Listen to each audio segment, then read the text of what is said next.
Hello students, welcome to Sandy Academy of Mathematics YouTube channel.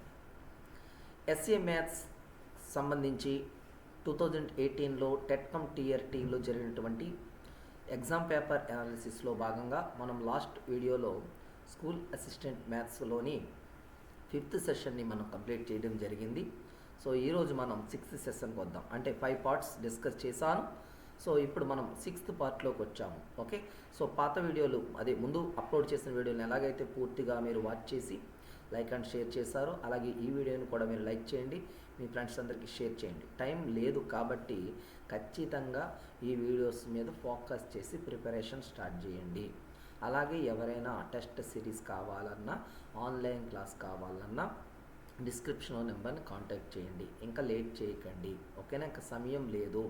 Okay, so ఇంటర్మీడియట్ని కూడా మనం discuss చేస్తున్నాము. Intermediate సిలబస్ని మనం ఆన్లైన్లో చెప్తున్నాము. అంటే కుదిరితే ఆ రోజు లైవ్ కానీ లేదా రికార్డెడ్ క్లాస్ కానీ మీకు పంపించడం జరుగుతుంది. సో దానికి సంబంధించిన డీటెయిల్స్ నేను 2 days బ్యాక్ జరిగిన రికార్డెడ్ క్లాసెస్లో కూడా చెప్పి మన యూట్యూబ్ ఛానల్లో పెట్టాను. ఓకేనా? నిష్పత్తి పాఠం గురించి కంప్లీట్ ఇన్ఫర్మేషన్ కూడా ఇవ్వడం జరిగింది. కావాలంటే మీరు ఆ వీడియోని చూడొచ్చు. చూసిన తర్వాత మీరు ఫిక్స్ అయ్యి ఓకే కింద ఇచ్చిన నెంబర్కి లేదా వీడియోలో చివరిని చెప్పిన డీటెయిల్స్ మీద ఉన్న నెంబర్కి మీరు కాంటాక్ట్ చేయండి. ఓకే, సో ఇంకా నేను లేట్ చేయకుండా క్వశ్చన్లోకి వెళ్ళిపోతాను. చూడండి. Okay, the quadrilateral which is formed by the points 15, 8 -7, -3 -5, 10, 15, 8 and 3, -5 is parallelogram, square, rectangle లేదా రాంబస్. ఓకేనా? సో చూడండి, ఇప్పుడు మనకేమన్నారంటే ఇక్కడ 4 బిందువులు ఇవ్వడం జరిగింది. సో 4 బిందువులలో ఆ 4 బిందువులు ఏ చతుర్భుజాన్ని ఏర్పరుస్తాయి అని అన్నారు. సో ప్యారలలోగ్రామ్ గొడవ వదిలేయండి, స్క్వేరు, రెక్టాంగిల్, రాంబస్ ఇక్కడ నేను ఒకటి చెప్తున్నాను. ఓకేనా? సో మీకు రెక్టాంగిల్, స్క్వేర్, రాంబస్ గురించి చెప్పేటప్పుడు కామన్గా కొన్ని విషయాలు గుర్తుపెట్టుకోండి. సో రెక్టాంగిల్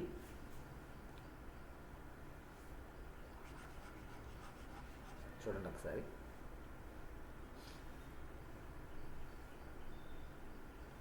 ఓకేనా? So rectangle, square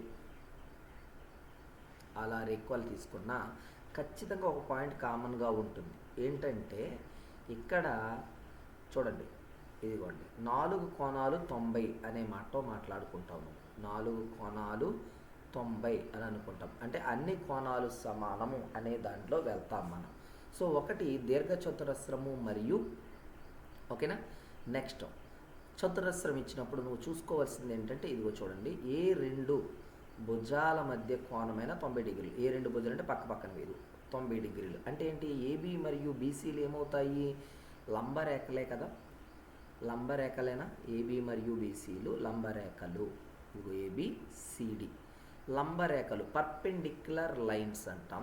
so perpendicular lines అని చెప్పాలంటే నీకు బాగా తెలిసిందేంటి?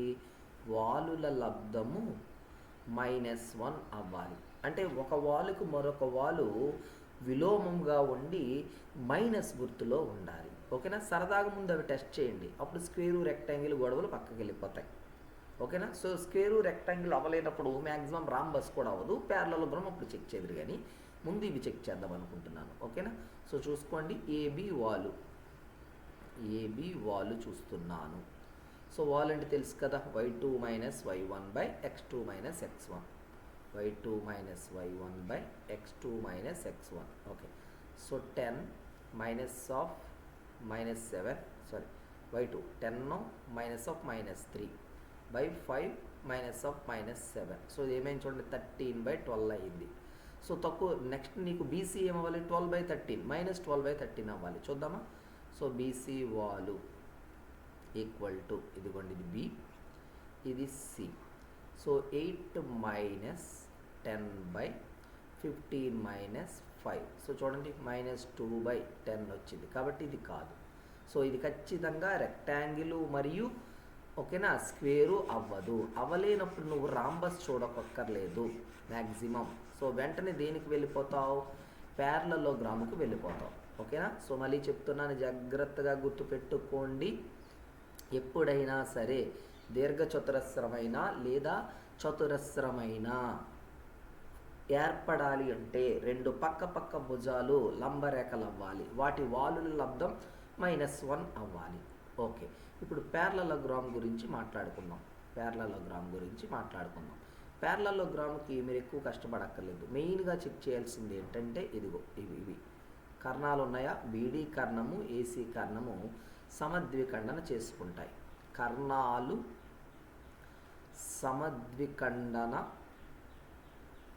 చేసుకొనును అంటే ఇప్పుడు ఏంటి, ఏసీ మధ్య బిందువు ఈక్వల్ టు బీడీ మధ్య బిందువు, ఏసీ మధ్య బిందువు ఈక్వల్ టు బీడీ మధ్య బిందువు అవుతుంది. సో చూడండి, ఏసీలో అంటే ఇదిగో -7, -3, నెక్స్ట్ సి 15, 8. మధ్య బిందువు అంటే ఏంటి, x1 + x2/2 మామూలుగా సూత్రం ఒకటి, ఇంకో బిందువు y1 + y2/2 వస్తుంది. సో ఇది -7, ఇది 15, కలిపితే ఎంత 8 8/2, ఇది -3, ఇది 8, కలిపితే 5/2 సరిపోయిందా.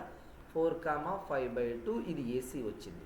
మరి బీడీ చూడు, ఇదిగో 5, 10, 3, -5, 5 + 3 8/2, 10 - 5 5/2 చూసుకోండి. మళ్ళీ 4, 5/2. సో మధ్య బిందువులు సమానం అయిపోయి ఏసీ మధ్య బిందువు బీడీ మధ్య బిందువు సమానం అవుతాయి. కర్ణాలు సమానం కాదు, కర్ణాలు సమద్విఖండన చేసుకుంటాయి. సో అయ్యింది కదా మరి ఇక్కడ.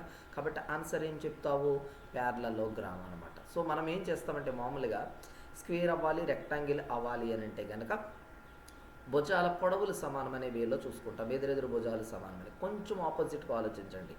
లంబరేఖలు వస్తాయి కాబట్టి ఏ లంబరేఖలు, చతురస్రముకైనా దీర్ఘచతురస్రముకైనా పక్క భుజాలు ఏబి బీసీ, ఏబి ఏడి ఇవి ఎప్పుడూ కూడా ఎలా ఉంటాయి, లంబముగా ఉంటాయి. ఎందుకంటే వాటి మధ్య కోణం 90 డిగ్రీలు కాబట్టి వాలుల లబ్ధం -1 ఆలోచించారనుకో తెలిసిపోతుంది. కొంచెం ఫాస్ట్గా వస్తాయి వాలులు అయితే. ఓకేనా. సో నెక్స్ట్ క్వశ్చన్కి వెళ్దామా. ఓకే చూడండి, a cube x² plus b into a into cube root of x² plus b into cube root of x plus c equal to 0 అయినా a³ x² plus b³ x plus c³ is equal to. ఓకేనా. So బీజగణితముకు సంబంధించిన question అండి, important question, గుర్తుపెట్టుకోండి. ఇది textual based question అనమాట. Okay. So a into cube root of x² plus b into cube root of x plus c equal to 0 అయితే a³ x² plus b³ x plus c³ సమానమైన విలువ అన్నారు. So నువ్వేం చేస్తావంటే ఈ cని రైట్ సైడ్ పంపించు. a into cube root of x² plus b into cube root of x equal to -c. ఓకేనా. So ఇరువైపులా గణము చేయగా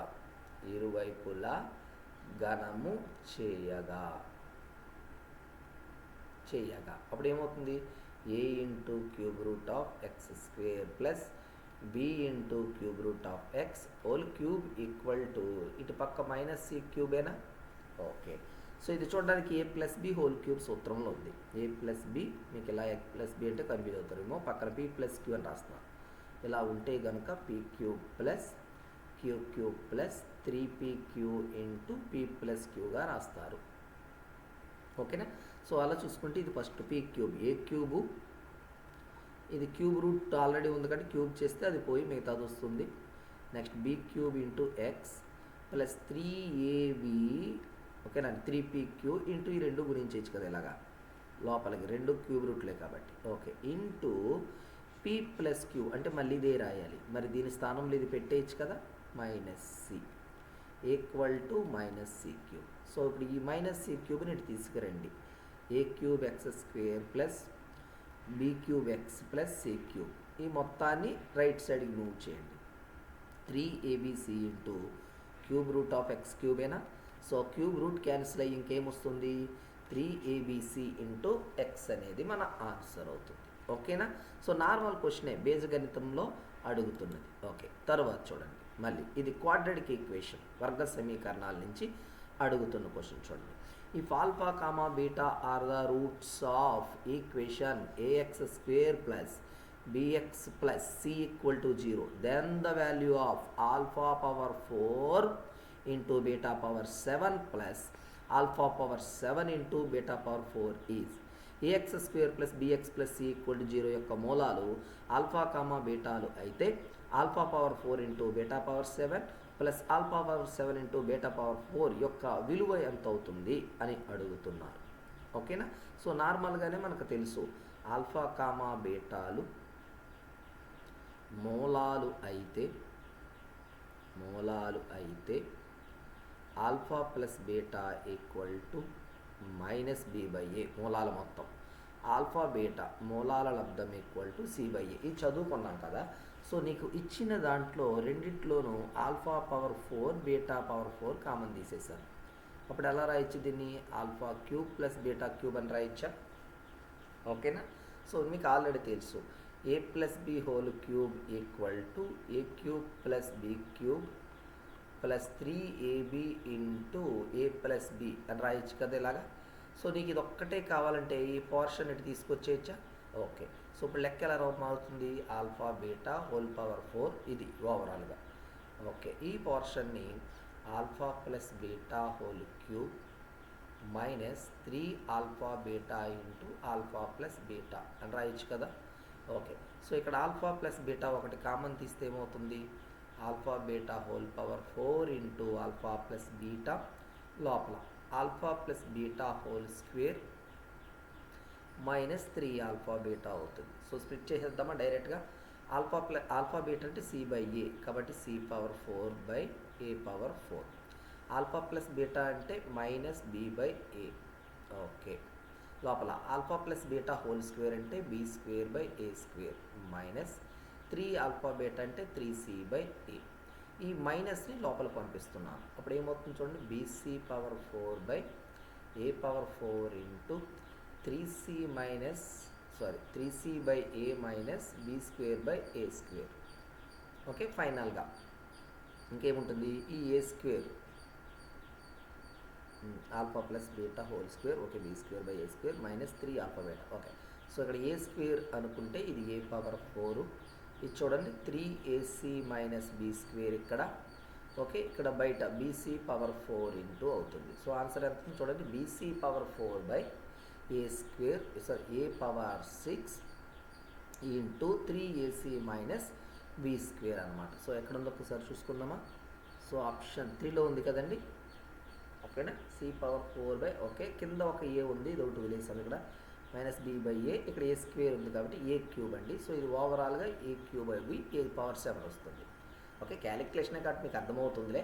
ఓకేనా. మీరు మామూలుగా అవి ప్రతిక్షేపించి చేయడమే కాబట్టి చేసేస్తారు. జస్ట్ నేను ఓన్లీ ఎలా చేయాలో చెప్తున్నాను. ఓకే. నెక్స్ట్ చూడండి.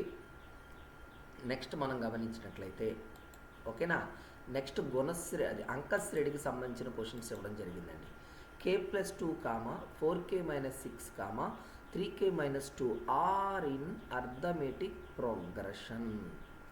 Then the product of 5th and 10th terms is k+2, 4k - 6 మరియు 3k - 2లు అంకశ్రేణిలో ఉన్న 5వ పదము మరియు 10వ పదాల లబ్ధము అని అంటున్నారు. ఫస్ట్ k ఎంతో కనుక్కుందాం. ఓకే. సో ఏ కామా బి కామా సిలు అంకశ్రేణిలో ఉంటే మీకు నియమం తెలుసు ఏంటది? 2b = a + c. Okay. So అంటే k+2ని ఏ అనుకోండి, 4k - 6ని b అనుకోండి, 3k - 2ని c అనుకోండి. సో అప్పుడు 2 times of 4k - 6 = k+2 + 3k - 2 అవుతుందా? So 8k - 12 = 4k. So 4k ఇటు వచ్చేస్తే 8k - 4k = 12 అయినా.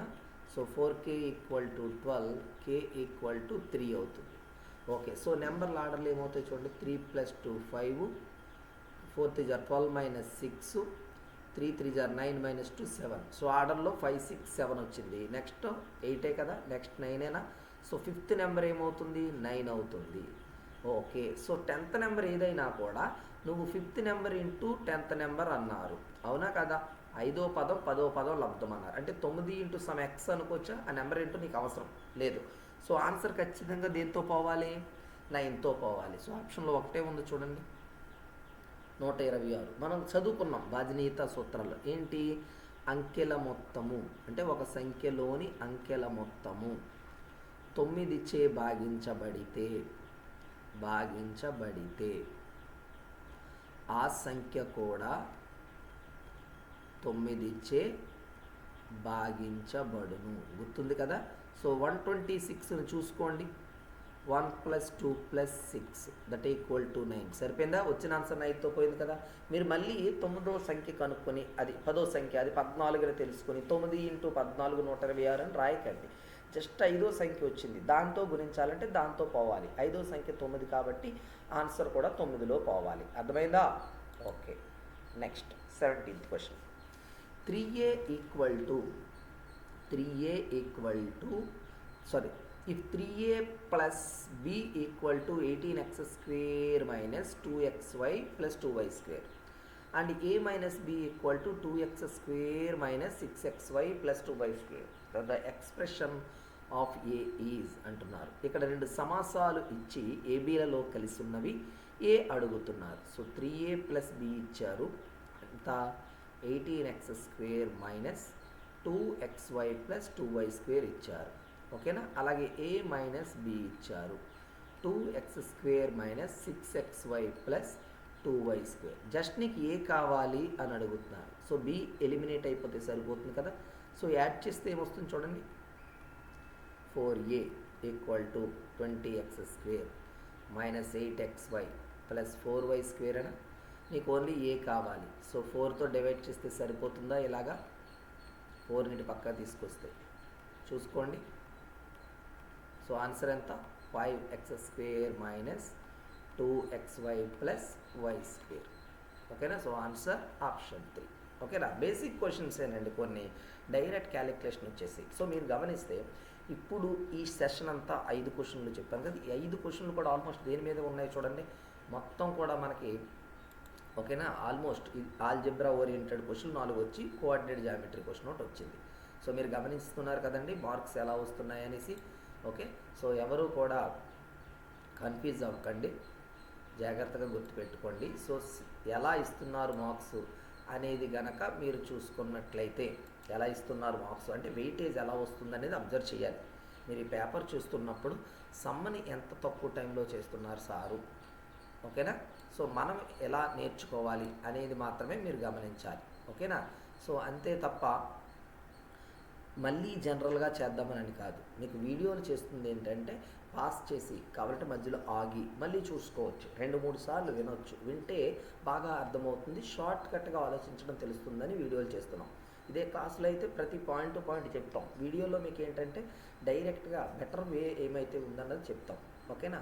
సో మీకు పక్కాగా క్లాస్ కావాలంటే మీకు ఆల్రెడీ చెప్పుకున్నాను, లైవ్ క్లాస్ కావాలన్నా టెస్ట్ సిరీస్ కావాలన్నా నెంబర్కి కాల్ చేయమని. సో ఇక ఆలస్యం చేయకుండా వెంటనే మీరు డెసిజన్ తీసుకోండి. ఓకేనా. లేదు సార్ మేము ఇలాగే ప్రిపేర్ అవుతాం, ఆల్రెడీ అన్నీ వినేసామంటే కనుక వీడియోలు మిస్ కాకుండా ప్రతి వీడియోను పూర్తిగా వాచ్ చేయండి. ఒకవేళ మీకు నచ్చితే లైక్ చేసి, ఎవరైతే పాపం ఈ టైంలో ఫ్రీగా ఇంటి దగ్గర కూర్చుని ప్రిపేర్ అవ్వడానికి టైం లేదనుకుంటున్నారో వాళ్ళకి షేర్ చేసి సబ్స్క్రైబ్ చేయమనండి.